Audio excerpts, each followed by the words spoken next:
Okay, let's talk about something every trader has felt. You make a great trade, you see that profit pop up, but then you look at your account balance and wonder, hey, where did the rest of my money go? Well, today we're pulling back the curtain to show you exactly how trading brokers really make their money. You know the feeling, right? It's a super familiar story. You do your homework, you plan the perfect trade, you nail the execution, and you see all that beautiful green on your screen. For a second, you feel like a trading genius, but then you check the actual account balance. So let's imagine you just absolutely nailed it. A 50 pip gain on a mini lot trade. On paper, that should be a clean 50 bucks in your pocket. You're ready to do a little victory dance, right? Well, not so fast. Because when you go and look at your statement, the number staring back at you is quite a bit less. In this case, it's just $44.64. A pretty big chunk of your hard-won profit has just vanished. So what gives? Where did that $5.36 go? This isn't just some rounding error. It's by design. We are going to solve the case of the vanishing profit. We're breaking down the 4 main ways brokers charge you, and that includes one fee that's hidden so deep in the fine print, most traders never, ever see it coming. All right, first up, let's tackle the 2 most obvious costs. These are the ones you've probably heard of, but you might not realize just how much they can add up over time. We're talking, of course, about spreads and commissions. The spread is really the most fundamental cost in all of trading. It's not some separate line item on your bill, it's literally built right into the price you trade at. The moment you open a position, you're already just a tiny bit behind because of this gap. You know, this is the best analogy I've ever heard for it. Think of your broker like a used car dealer. They buy at a lower bid price, and they sell to you at a slightly higher ask price. That little gap, that's their built-in profit. So a wider spread simply means a bigger profit for them, and of course, a higher cost for you. So let's get back to our $50 trade. If the average spread on that trade was just 1.62 pips, which is pretty standard, that immediately shaves off $1.62. So poof, our 50 bucks is already down to $48.38. Okay, next on the list is the commission.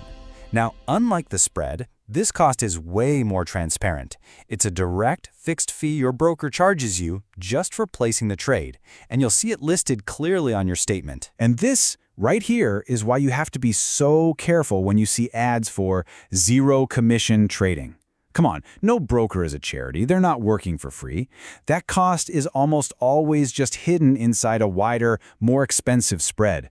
Trust me, you're still paying. So, if your broker does charge a commission, a typical fee for our mini lot trade might be around, say, 34 cents for the round trip.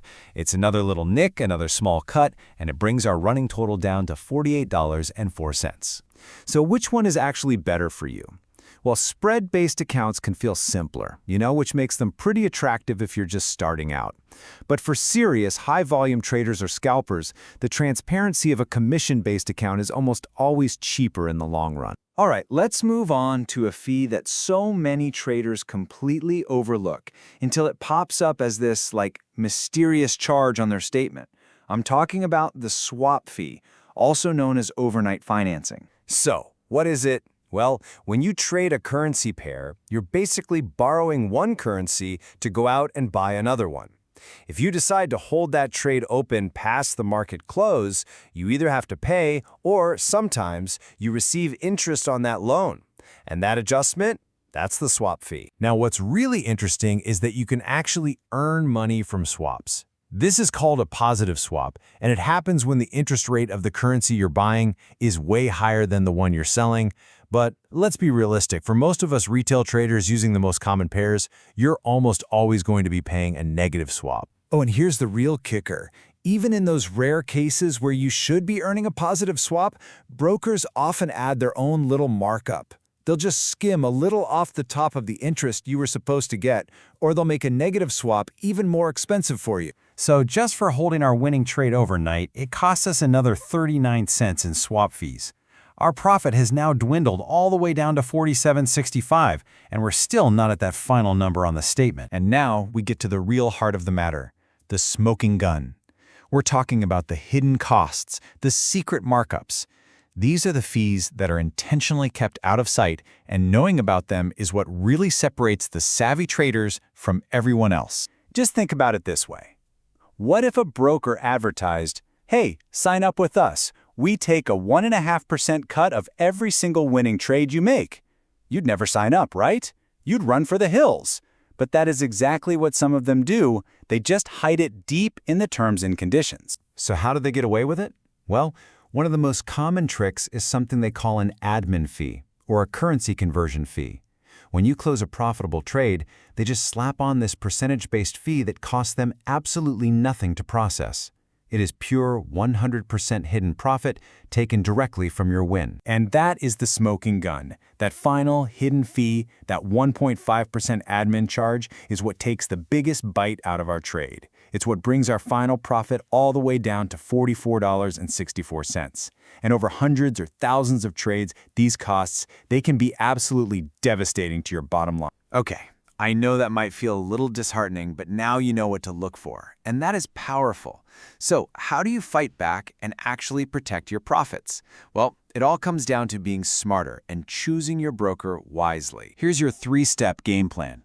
First, define what you actually need. Are you a scalper, a long-term swing trader? Second, dig into their terms. Look for top-tier regulation, check their fee structures, and ask them directly about these hidden admin fees. And third, and this is so important, test them out. Always use a demo account before you even think about committing real money. Look, the goal isn't just to be a profitable trader. It's to be a smart trader, a trader who understands the true cost of playing this game. Now that you can see all the hidden hands that might be in your pocket, I just have one question left for you. Are you really sure you're getting a fair deal?